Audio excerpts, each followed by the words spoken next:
Study IQ IAS, अब तैयारी हुई affordable. Friends, gold the ultimate symbol of value. लेकिन ऐसा क्या हुआ यूएस के इलेक्शंस के बाद, यूएस के राष्ट्रपति चुनाव के बाद, कि इस गोल्ड की चमक थोड़ी फीकी पड़ने लगी? क्या वो कारण होते हैं जिसकी वजह से गोल्ड की प्राइसेस में फॉल आता है? और क्यों ये गोल्ड की प्राइसेस में जो फॉल आया है, इससे पूरी वर्ल्ड इकोनॉमी पर एक बड़ा इंपैक्ट पड़ा है? जानेंगे इस पूरे वीडियो के अंदर, जिसमें हम ये बात करेंगे ऐसे कौन कौन से फैक्टर्स होते हैं जिसकी वजह से गोल्ड की प्राइसेस डिप करती है, गोल्ड की प्राइसेस फॉल करती है। और साथ ही मैं आपको यह भी बताऊंगा कि गोल्ड की प्राइसेस बढ़ती कैसे हैं, उसी पॉइंट से जोड़ के। तो देखिए दोस्तों, सबसे पहले अगर हम बात करें स्ट्रेंथनिंग ऑफ यूएस डॉलर, अगर यूएस डॉलर स्ट्रेंथन होता है, यूएस डॉलर स्ट्रांग होता है, तो उसकी वजह से जो कंट्रीज हैं, बाकी जो देश है, जैसे मान लीजिए भारत है, तो भारत में गोल्ड की जो डिमांड होगी वो कम हो जाएगी। समझते हैं कैसे? जैसे let's take an simple example कि अगर $1, लेट्स से कि $1 जो है वो 70 रुपीस का है। $1 इज इक्वल्स टू 70 रुपीस। अब अगर ये $1 70 से, लेट्स से ये $1 70 से $1 80 का हो जाए, और अगर मान लीजिए 10 ग्राम गोल्ड की प्राइस है $1000, एक एग्जाम्पल है दोस्तों, ये 10 ग्राम गोल्ड की वैल्यू है $1000, तो पहले जहां भारत को 70,000 पे करने पड़ते इस गोल्ड को खरीदने के लिए, अब वहीं भारत को 80,000 पे करने पड़ेंगे इस गोल्ड को खरीदने के लिए।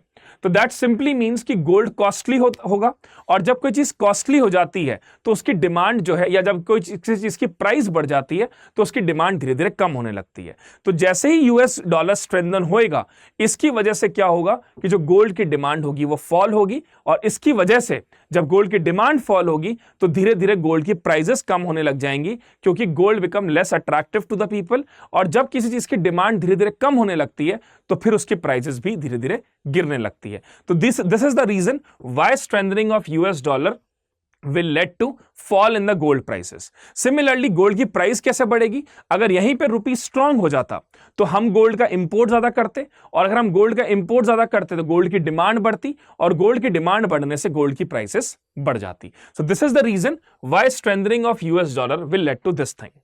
Second, opportunity cost. Opportunity cost का मतलब होता है फ्रेंड्स कि एक चीज को छोड़कर दूसरी तरफ मूव करना, क्योंकि जब आप दूसरी तरफ मूव कर रहे हो तो आपकी अपॉर्चुनिटी कॉस्ट जो है वो कम लग रही है, या आप अपनी अपॉर्चुनिटी कॉस्ट को बचा रहे हो। अब इसी एग्जांपल में अगर देखें तो गोल्ड एक ऐसा एसेट है, जब तक कि आप उसके बॉन्ड में इन्वेस्ट नहीं कर रहे, अगर आप सिंपल गोल्ड खरीद रहे हो तो वो आपको कोई इनकम जनरेट करके नहीं देता। जैसे मान लीजिए मैंने 10 ग्राम गोल्ड खरीदा और वो मेरे लॉकर में पड़ा हुआ है, तो वो मुझे कोई इनकम जनरेट करके नहीं दे रहा अनटिल अनलेस उसको मैं बेच ना दूं हाई प्राइस होते वक्त। तो और वहीं अगर मान लीजिए मैं शेयर्स खरीद रहा हूं तो उस पर मुझे डिविडेंड मिलेगा, या मैं बॉन्ड्स खरीद रहा हूं तो उसमें मुझे इंटरेस्ट मिलेगा। तो अगर फेड के द्वारा या यूएस फेड के द्वारा जब इंटरेस्ट रेट्स हाइक करी जाती हैं, जब US Fed interest rate hike करता है तो उससे क्या होता है, बॉन्ड पे मिलने वाले इंटरेस्ट बढ़ जाते हैं। तो जब बॉन्ड पे बढ़ने वाले इंटरेस्ट बढ़ते हैं तो इस कारण लोग जो है वो बॉन्ड्स की तरफ अट्रैक्ट होते हैं, और जब लोग बॉन्ड्स की तरफ अट्रैक्ट होते हैं तो उनका अट्रैक्शन टुवर्ड्स गोल्ड फॉल होने लगता है, जिसके कारण भी गोल्ड की प्राइसेस कम होती जाती है। वहीं जब फेड इंटरेस्ट रेट्स को कम करता है, जो कि अभी हाल फिलहाल में करा गया फेड के द्वारा, तो जब इंटरेस्ट रेट्स को फेड कम करता है तो क्या होता है, बॉन्ड पे मिलने वाले जो इंटरेस्ट हैं वो कम हो जाते हैं। अब जब बॉन्ड पे मिलने वाले इंटरेस्ट कम होते हैं तो लोग ऐसी जगह पे इन्वेस्ट करना पसंद करते हैं जहां से उन्हें रिटर्न ज्यादा मिले, और गोल्ड एक सेफ एसेट भी है, तो लोग फिर गोल्ड में इन्वेस्ट करते हैं। और जब लोग गोल्ड में इन्वेस्ट करते हैं तो ऐसे में गोल्ड की डिमांड बढ़ती है, और डिमांड बढ़ने के साथ गोल्ड की प्राइसेस बढ़ जाती है। तो अपॉर्चुनिटी कॉस्ट लोग ये देखते हैं कि अगर इकोनॉमी में फेड के द्वारा इंटरेस्ट रेट हाइक करी गई है तो they will try to invest in those assets which will generate more income to them. And in that case, bond will provide more income to them rather than investing in gold. So they will invest in bond and fetch high interest over it. So as a result, when they will get high interest on bonds, they try to invest less in gold. और जब वो gold में invest कम करेंगे, जब gold में interest कम दिखाएंगे तो gold की प्राइसेस डिप करने लग जाती हैं. This is the second factor. तीसरा फैक्टर, इंप्रूव्ड इकोनॉमिक कंडीशन। जैसा कि मैंने अभी आपको बताया दोस्तों कि गोल्ड एक सेफ एसेट है। गोल्ड में इन्वेस्टमेंट तब किया जाता है जब इकोनॉमी रिसेशन में जा रही हो। लेकिन अगर इकोनॉमी की कंडीशन इंप्रूव हो गई है, इकोनॉमी स्ट्रेंथन हो गई है, इन्वेस्टर कॉन्फिडेंस फील कर रहे हैं कि अगर हम जहां भी पैसा इन्वेस्ट करेंगे वहां से रिटर्न अच्छा होगा, दैट सिंपली मींस इकोनॉमी एक बूम पीरियड में चल रही है, तो लोग उस समय पर सेफ एसेट्स में पैसा इन्वेस्ट करने से बचते हैं। क्योंकि सेफ एसेट में पैसा रिसेशन के समय करा जाता है, जब मनी की वैल्यू लगातार गिरती जाती है, जब आपके इन्वेस्टमेंट्स पे रिटर्न गिरते जाते हैं। तो ऐसे में लोग गवर्नमेंट बॉन्ड, गोल्ड्स में इन्वेस्ट करते हैं ताकि उनको एक मिनिमम अश्योर्ड रिटर्न मिलता रहे। लेकिन अगर इकोनॉमिक कंडीशन इंप्रूव हो रही है, असेट्स अपने रिटर्न्स अच्छे दे रहे हैं, इंटरेस्ट पे रिटर्न्स अच्छे मिल रहे हैं, तो लोग क्या करते हैं, गोल्ड की जगह पे रिस्कियर असेट्स में इन्वेस्ट करना शुरू कर देते हैं। लोग ऐसी जगह पे इन्वेस्ट करते हैं जो बहुत रिस्की हो और उनके लिए रिटर्न्स भी अच्छे हैं, क्योंकि इकोनॉमिक कंडीशन अभी अच्छी है, तो more risk give more returns. और वो तो आपने सुना ही होगा, रिस्क है तो इश्क है। तो यहां पर इंप्रूव्ड इकोनॉमिक कंडीशन जो होती हैं वो कहीं ना कहीं इकोनॉमी में लोगों को अट्रैक्ट करती है ऐसी जगह पे इन्वेस्ट करना जो उनको ज्यादा इंटरेस्ट दे। और गोल्ड क्योंकि एक सेफ एसेट है, तो उसमें इन्वेस्टमेंट तब होगा जब इकोनॉमी रिसेशन में जा रही हो, या जब इकोनॉमी थोड़ा सा फॉल कर रही हो, या जब इन्वेस्टमेंट पे रिटर्न्स हमें कम मिले। आगे बात करते हैं डिक्रीज इन्फ्लेशन कंसर्न्स। अगर इकोनॉमी के अंदर देखा जाए कि इन्फ्लेशनरी सिचुएशन है, जो बिल्कुल सेम पॉइंट है जो मैंने अभी आपको बताया, तो गोल्ड आपको हेल्प करता है बढ़ते हुए इन्फ्लेशन से हेज करने में, प्रोटेक्ट करने में। तो वहीं पर अगर आप बात करें कि अगर इन्फ्लेशन ज्यादा है और लोगों की परचेजिंग पावर गिरती जा रही है, तो गोल्ड एक बहुत पॉपुलर इन्वेस्टमेंट होता है। लेकिन वहीं अगर इन्फ्लेशन कंट्रोल्ड है, तो उस केस में लोग क्या करेंगे, लोग जनरली ऐसी जगह पे इन्वेस्ट करेंगे जहां से उनको रिटर्न ज्यादा मिले। सेम पॉइंट है ये, उसी चीज से जुड़ा हुआ। Now market speculation. Gold price जो है वो बहुत ज्यादा मार्केट स्पेक्यूलेशन से इन्फ्लुएंस्ड होती है। मतलब मार्केट में जो बहुत ज्यादा स्पेक्यूलेशन चलता है उसका इंपैक्ट गोल्ड के ऊपर भी दिखता है।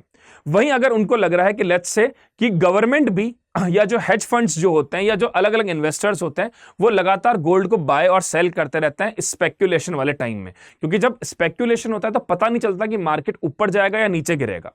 तो अगर मान लीजिए लोग जो है गोल्ड को सेल करे जा रहे हैं क्योंकि उनको लग रहा है कि आने वाले टाइम में गोल्ड की प्राइस और फॉल हो सकती है, तो उससे क्या होगा, जब मार्केट में गोल्ड फ्लड आउट होगा, ध्यान से समझिए इस बात को, अगर मार्केट स्पेक्यूलेटिव चल रहा है, अगर लग रहा है कि फर्दर गोल्ड की प्राइसेस कम हो सकती हैं आगे जाके, तो लोग क्या करेंगे, अपने गोल्ड को आज ही सेल करना शुरू कर देंगे। क्यों? क्योंकि उनको पता है कि आज अगर 10 ग्राम गोल्ड पे उनको 10,000 रुपए मिल रहे हैं और कल गोल्ड की प्राइसेस शायद फॉल हो सकती हैं, तो they will try to sell it off today only. और जब ऐसे में बहुत ज्यादा गोल्ड सेल किया जाएगा मार्केट में, तो सप्लाई गोल्ड की बढ़ जाएगी और उससे गोल्ड की प्राइस फर्दर और नीचे गिर जाएगी, क्योंकि सप्लाई डिमांड से ज्यादा हो जाएगी। वहीं अगर यह स्पेक्यूलेशन हो कि आने वाले समय में गोल्ड की प्राइसेस बढ़ सकती हैं, तो लोग क्या करेंगे, लोग गोल्ड को स्टोर करके रखेंगे और लोग गोल्ड को ज्यादा खरीदेंगे आज। Same that is of share.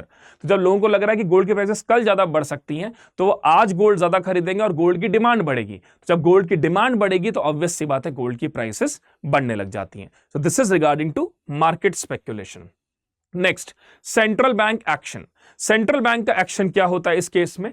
तो देखिए, सेंट्रल बैंक जो होता है वो अपने पास में गोल्ड रखता है as a foreign exchange reserve. आपको पता होगा फॉरेन एक्सचेंज रिजर्व में गोल्ड एक बहुत इंपॉर्टेंट कंपोनेंट है। तो अगर मान लीजिए सेंट्रल बैंक जो है गोल्ड रिजर्व्स को सेल कर रहा है, तो जब गोल्ड रिजर्व को सेंट्रल बैंक सेल कर रहा है तो गोल्ड की सप्लाई मार्केट में बढ़ जाती है। और जब हाई सप्लाई होती है किसी चीज की, तो उस केस में क्या होता है, that will increase beyond the demand. मतलब 100 ग्राम गोल्ड की डिमांड है लेकिन सप्लाई 300 ग्राम गोल्ड की सरकार की तरफ से ज्यादा हो गई है, तो again that will lead to fall in price. तो देखिए, पूरा जो खेल चल रहा है, जितना भी अभी तक हमने टॉपिक पढ़ा है, वो सिर्फ चल रहा है डिमांड और सप्लाई के बेसिस पे। तो अगर मान लीजिए सेंट्रल गवर्नमेंट गोल्ड सेल करने की जगह गोल्ड को बाय कर रहा है, या गोल्ड को उन्होंने मार्केट में फ्लड आउट नहीं किया, तो क्या होगा, गोल्ड की डिमांड ऑब्वियसली हर समय हाई रहती है। और जब गोल्ड की डिमांड है 300 ग्राम गोल्ड की और अवेलेबल गोल्ड सिर्फ 50 ग्राम ही है, तो फॉर श्योर है गोल्ड की प्राइसेस बढ़ती हैं। तो सेंट्रल बैंक का एक्शन भी यहां बहुत इंपॉर्टेंट होता है, क्योंकि सेंट्रल बैंक का जो रिजर्व होता है उसमें गोल्ड एक बहुत इंपॉर्टेंट एसेट है।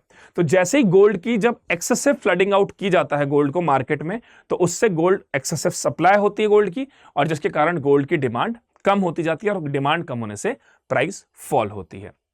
देन टेक्नोलॉजिकल और इंडस्ट्रियल फैक्टर्स। देखिए बहुत सारी इंडस्ट्रीज में गोल्ड की जरूरत पड़ती है। क्यों? क्योंकि इलेक्ट्रॉनिक इक्विपमेंट्स जो होते हैं या जो इंडस्ट्रियल गुड जो चीजें होती हैं उनमें गोल्ड के सब पार्टिकल्स का इस्तेमाल किया जाता है। लेकिन अगर मान लीजिए उस तरह की डिमांड कम हो जाए, जैसे कोविड के टाइम पे हुआ था, इंडस्ट्रीज का स्लो डाउन हुआ, शटडाउन भी बहुत जगह पे हुआ, ऐसी वजह से क्या हुआ, गोल्ड के जो कंपोनेंट्स होते हैं, सब पार्टिकल्स होते हैं, उनकी डिमांड कम होने लगी। अब जब उनकी डिमांड कम होने लगी तो ऑब्वियस सी बात है गोल्ड की प्राइस के ऊपर भी इंपैक्ट पड़ेगा। तो इसके कारण जो गोल्ड होता है वो धीरे धीरे जो है उसकी सप्लाई जो है वो कम हो, सप्लाई जो है ज्यादा होती है, लेकिन डिमांड कम होने के कारण गोल्ड की प्राइसेस फॉल होती हैं। अब एक यहां पे बहुत इंपॉर्टेंट फैक्टर आता है कि गोल्ड की प्राइसेस जो इतनी ज्यादा तेजी से बढ़ती हैं, जो इतना महंगा गोल्ड होता है, वो क्यों होता है? तो उसके भी बहुत सारे कारण हैं। जैसा कि मैंने आपको बताया कि अगर रुपी एप्रिशिएट करेगा तो गोल्ड की डिमांड बढ़ेगी, अगर फेस्टिव सीजन आएगा और लोगों के पास सेविंग ज्यादा है तो गोल्ड की डिमांड बढ़ेगी। और एक बात और समझिए कि अगर फेड के द्वारा इंटरेस्ट रेट कट की गई है, जैसे फॉर एग्जांपल फेड ने इंटरेस्ट रेट कट करा है, तो इंटरेस्ट रेट कट करने की वजह से डॉलर जो है वो वीक होता है। जैसे मैं आपको एग्जांपल दूं, मान लीजिए फेड ने इंटरेस्ट रेट कट करा और उसके कारण $1 70 से $1 90 हो गया। इसके कारण क्या होगा, सॉरी, $1 70 से $1 60 हो गया, let's say it turn out to 60। अब यहां पर रुपी एप्रिशिएट हो रहा है, तो जब रुपी एप्रिशिएट होता है तो people want to demand more, people demand ज्यादा करते हैं, इंपोर्ट ज्यादा करते हैं। अब जब डिमांड ज्यादा करते हैं, इंपोर्ट ज्यादा करते हैं, उसका इंपैक्ट ये होता है कि जो चीजें भारत में नहीं बनती, जैसे क्रूड ऑयल है, पेट्रोल है, डीजल है, गोल्ड है, इनकी डिमांड ज्यादा बढ़ती है। तो जब इनकी डिमांड बढ़ती है तो ऑटोमेटिकली इनकी प्राइस बढ़ जाती है। तो दोस्तों, I hope it is being clear to all of you क्यों गोल्ड की प्राइस और डिमांड जो प्राइस है वो फॉल करती है और क्यों गोल्ड की प्राइसेस इंक्रीज करती है। उम्मीद करता हूं आपको इस वीडियो से ये अच्छे से क्लियर हो गया होगा। एक बहुत इंपॉर्टेंट चीज दोस्तों, इकोनॉमी के बेसिक्स जो होते हैं वो बहुत सारे बच्चों को समझ में नहीं आते। बहुत बच्चों का ये प्रॉब्लम रहता है कि सर इकोनॉमी के बेसिक्स नहीं पता, आरबीआई कैसे स्टेप्स लेता है, इंटरेस्ट रेट्स क्या होती हैं, टैक्स में क्या होता है। तो इन सब चीजों का सोल्यूशन मैं आपके लिए लेकर आया हूं। मंडे टू सैटरडे डेली शाम को 7 बजे, मंडे टू सैटरडे डेली शाम को 7 बजे मैंने एक सीरीज चालू करी है जिसका नाम है रमेश सिंह इकोनॉमी सीरीज। उसमें रमेश सिंह एक बुक है जो इकोनॉमी की आती है, जिसमें मेंस और प्रीलिम्स का बहुत अच्छे से मटेरियल कवर किया जाता है, लेकिन बिगनर्स को थोड़ी सी दिक्कत आती है उसको पढ़ने में। तो जिन बच्चों को इकोनॉमी सिंप्लीफाइड चाहिए वो डेली मंडे टू सैटरडे शाम को 7 बजे इसी चैनल पर मेरी रमेश सिंह सीरीज के वीडियोस देख सकते हैं। अब तक मैं उसमें 30 लेक्चर्स बना चुका हूं, तो अगर आप पहले लेक्चर से देखना चाहते हैं तो आप प्लेलिस्ट में जाइए। प्लेलिस्ट में जैसे आप क्लिक करेंगे वहां पर आपको एक टैब दिखेगा रमेश सिंह सीरीज का, उस पर आप क्लिक करिए, उसमें लेक्चर 1 से लेकर लेक्चर 30 तक दे रखे हैं। और अगर आप यूपीएससी की तैयारी कर रहे हैं और आपका अटेम्प्ट नेक्स्ट ईयर है या नेक्स्ट टू नेक्स्ट ईयर है और आप करंट अफेयर्स ढंग से पढ़ना चाहते हैं, तो इसी वीडियो पे दिन में 2:30 बजे मंडे टू सैटरडे मैं आपके लिए लेकर आता हूं इकोनॉमिक करंट अफेयर्स, जिसमें हम हिंदू और इंडियन एक्सप्रेस के डेली इकोनॉमिक करंट अफेयर्स पढ़ते हैं, जिसमें हम पूरा होलिस्टिक कवरेज करते हैं न्यूज़पेपर का इकोनॉमिक पॉइंट ऑफ व्यू से। तो दोस्तों, ये सारी मेरी सीरीज अभी चल रही हैं। एक और इंपॉर्टेंट बात आप सबके लिए, एक क्वेश्चन पहले आप देख लीजिए, which are the following factors can contribute to fall in the price of gold. अब आप वीडियो को पॉज करिए, कमेंट में मुझे इसका आंसर दीजिए, इसका सही आंसर क्या होना चाहिए। अगर यूएस डॉलर स्ट्रेंथन होगा तो decrease geopolitical tension, rising inflation concern, increase in global gold mining production, इनमें से क्या वो चीजें जिससे गोल्ड की प्राइस फॉल करती है। इसका आंसर आप मुझे कमेंट बॉक्स में बताइएगा। What is the correct answer of this particular question. तो यहां पर अगर आप देखेंगे तो जैसे अगर आपने वीडियो ढंग से सुना है तो आप कमेंट में मुझे इसका आंसर जरूर बताइए, what must be the correct answer of this question. साथ साथ में अगर आप लोग 2026 का अटेम्प्ट देना चाहते हैं और आप कंप्लीट होलिस्टिक तैयारी चाहते हैं प्रीलिम्स से इंटरव्यू तक के लिए, तो स्टडी आईक्यू आपके लिए लेकर आया P2I फाउंडेशन नवंबर मॉर्निंग बैच। ये बैच हमारा 25 नवंबर से शुरू हो रहा है सुबह 8 बजे। इसकी फीस बहुत ही कम है, 29,999 if you use my coupon code that is SBS live. इसमें 1000+ आवर्स की live classes, answer writing, day to day discussion, 1-to-1 mentorship, बेहतरीन कंटेंट, ये सब कुछ आपको मिल रहा है सिर्फ 29,999 में, अगर आप मेरे कूपन कोड का इस्तेमाल कर रहे हैं दैट इज SBS लाइव। और अगर आप कॉलेज गोइंग स्टूडेंट हैं और आप आराम से 2 साल बाद 3 साल बाद यूपीएससी का एग्जाम देना चाहते हैं और कॉलेज की पढ़ाई पर भी फोकस करना चाहते हैं, तो आप ज्वाइन करिए हमारा P2I लॉन्ग टर्म बैच। ये बैच भी हमारा 25 नवंबर सुबह 8 बजे से शुरू हो रहा है। इसकी फीस बहुत ही मिनिमम है, दैट इज 34,999 ओनली। और इसमें भी अगर आप मेरे कूपन कोड का इस्तेमाल करते हैं तो you will get maximum discount. इसमें भी सेम आपको answer writing, daily live classes, 1-to-1 discussion, mentorship, बेहतरीन कंटेंट, ये सब कुछ स्टडी IQ की तरफ से दिया जा रहा है। और अगर आपका प्रीलिम्स का एग्जाम क्वालिफाई हो जाता है तो आपको फीस आपकी रिफंड कर दी जाएगी, आपको दिल्ली बुलाया जाएगा, यहां पे आपका रहना खाना सब कुछ स्टडी IQ के द्वारा बियर किया जाएगा। तो दोस्तों इन सारे प्रोग्राम्स में आप एनरोल हो सकते हैं और साथ साथ में आप मुझसे टेलीग्राम और इंस्टाग्राम पे भी जुड़ सकते हैं with the help of these IDs. Thank you so much, I hope you all like this video. अगर आपको वीडियो अच्छा लगा है तो कॉमेंट में जरूर लिख के बताइए मुझे। That's it from my side. Study IQ IAS, अब तैयारी हुई अफोर्डेबल।